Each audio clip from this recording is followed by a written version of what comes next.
संघ अपनी शाखाओं पे नित्य प्रतिदिन नमस्ते सदा वत्सले मातृभूमि की प्रार्थना करता हो।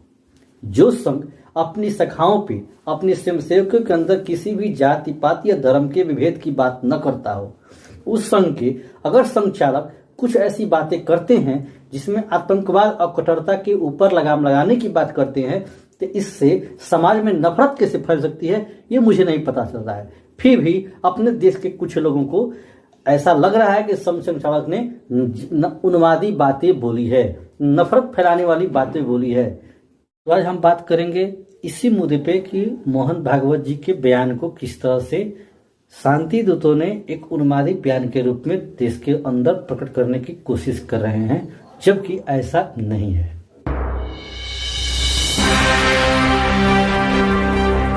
हेलो वेलकम एंड स्वागत है आप सभी का बवाल तो बनता है में।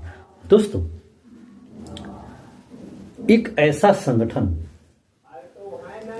एक ऐसी संस्था जो 1925 में विजयादशमी के दिन शुरू होती है,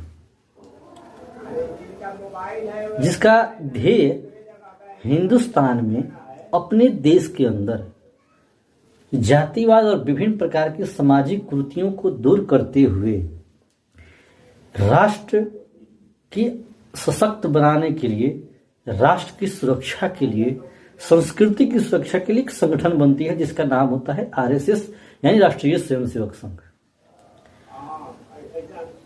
जो कि शाखा लगाता है और शाखा में प्रतिदिन नमस्ते सदा वत्सले मातृभूमि नाम की उनकी प्रार्थनाएं होती है, जिस प्रार्थना का उद्देश्य वे अपनी मातृभूमि से करते हैं, जिसमें भारत माता से प्रार्थना करते हैं कि हमें आप इतनी शक्ति दें, आशीर्वाद दें कि हम इसकी सेवा कर सकें। और संघ के शाखाओं में विभिन्न प्रकार के कार्यक्रम होते हैं जिसका उद्देश्य एक ही होता है, सामाजिक समरसता, वसुधैव कुटुंबकम और पूरा विश्व हमारा परिवार है का वही उद्देश्य होता है। स्वयंसेवकों को शारीरिक रूप से मजबूत बनाने के लिए नियमित व्यायाम होते हैं, युद्धाभ्यास होते हैं, दंड प्रहार लगाए जाते हैं, ताकि देश के ऊपर आने वाली किसी भी प्रकार की विपत्ति में वो खड़े हो जाएं।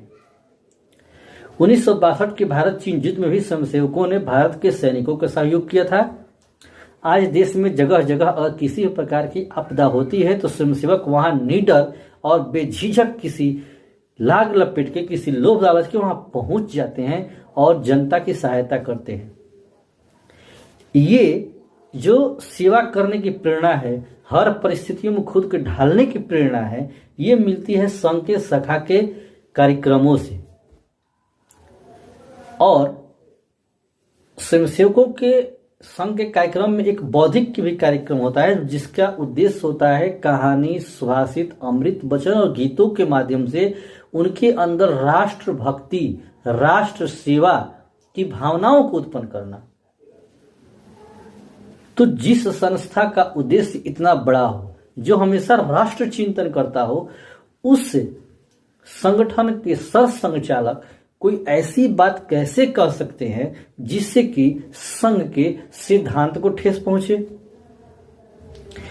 कल यानी दशहरा विजयदशमी के दिन उन्होंने स्वयंसेवकों को संबोधित करते हुए ये बातें कहीं कि वर्तमान विश्व में ऐसा माहौल है कि अहंकार की वजह से, कट्टरपंथ की वजह से युद्ध का माहौल है, युद्ध हो भी रहे हैं, लेकिन उनके पास इस समस्या का कोई समाधान नहीं दिख रहा है। तो इस दशहरा में आतंकवाद का नाश होना चाहिए, आतंकवाद रूपी रावण का नाश होना चाहिए, कट्टरपंथ का नाश होना चाहिए, मतलब बुराइयों का नाश होना चाहिए। अब आतंकवाद, कट्टरपंथ कहते ही इस देश के कुछ समुदायों ने, बल्कि खास समुदाय ने, जिसे हम शांति दूत के भी नाम से जानते हैं, उस समुदाय ने अपने पर ले लिया और लगे मचाने की। देखिए मोहन भागवत कैसे गलत बयान देते हैं, सुनते हैं हम उनके बयानों को। वो हमारे राष्ट्रीय आदर्श भगवान राम, उनके बाल स्वरूप का रामलला का मंदिर अयोध्या में बनने जा रहा है। अपने मंदिर में रामलला प्रवेश करने वाले हैं 22 जनवरी को। ये प्रसंग हम देखने वाले हैं। कट्टरपन भी रहता है, उसको चलते एक उन्माद पैदा हो जाता है, अहंकार पैदा हो जाता है, उसके संघर्ष चल रहे हैं, स्वार्थों के टकराव और अतिवादिता के कारण युद्ध चलते हैं, उसका कोई उपाय नजर नहीं आता। हमारा देश सब क्षेत्रों में आगे बढ़ रहा है, ये हम देख रहे हैं। तो आप लोगों ने सुना कि मोहन भागवत जी ने कोई भी ऐसी बात नहीं की जिसके द्वारा किसी जाति धर्म या संप्रदाय को ठेस पहुंचता हो। फिर उनकी ये बातें उन्मादी, जिहादी या नफरत फैलाने वाली बातें कैसी हुई? उन्हें किसी जाति धर्म का नाम तो नहीं लिया, उन्हें आतंकवाद, कट्टरपंथ नाम का उपयोग किया और देश की एकता, अखंडता, शांति, भविष्य, देश की शांति, देश की इकोनॉमिक डेवलपमेंट, चुनाव आते हैं तो नेताओं के भाषण तो सुनते ही हैं। कैसे हर एक जाति के नेता एक जाति से दूसरी जाति को लड़ाने के लिए, एक धर्म से दूसरे धर्म को नीचा दिखा के लड़ाने के लिए तरह तरह की बयानबाजी होती रहती है। उस बयानबाजी में हम आम जनता आपसी तालमेल भुला के एक दूसरे के दुश्मन बन बैठते हैं और इससे सामाजिक समरसता का नाश होता है। तो इस दुष्प्रभाव से बचने के लिए अगर उन्होंने कुछ ऐसी बातें कही तो क्या ये बातें भड़काऊ है? क्या ये बातें नफरत फैलाने वाली है? जो नफरत फैलाने वाली बातें हैं उसकी बातों का खंडन तो आज तक इन्होंने किया नहीं।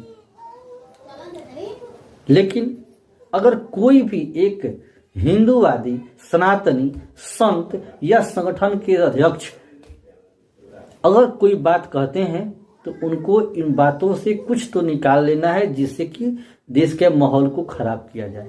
दोस्तों, ऐसे लोगों को चिन्हित करना बेहद जरूरी है। ऐसे लोगों को चिन्हित कीजिए, उन्हें सबक सिखाइए। सबक सिखाने का मतलब केवल युद्ध और रक्तपात नहीं होता है, सामाजिक बहिष्कार भी जरूरी है, उनके पर्दाफाश करना भी जरूरी है। उनको चिन्हित करके सभी जगह उजागर कीजिए, उनकी नीतियों को, उनके नेताओं को, ताकि भारत की अस्मिता को ठेस न पहुंचे और यहाँ शांति और सद्भाव बना रहे। जय हिंद, जय भारत।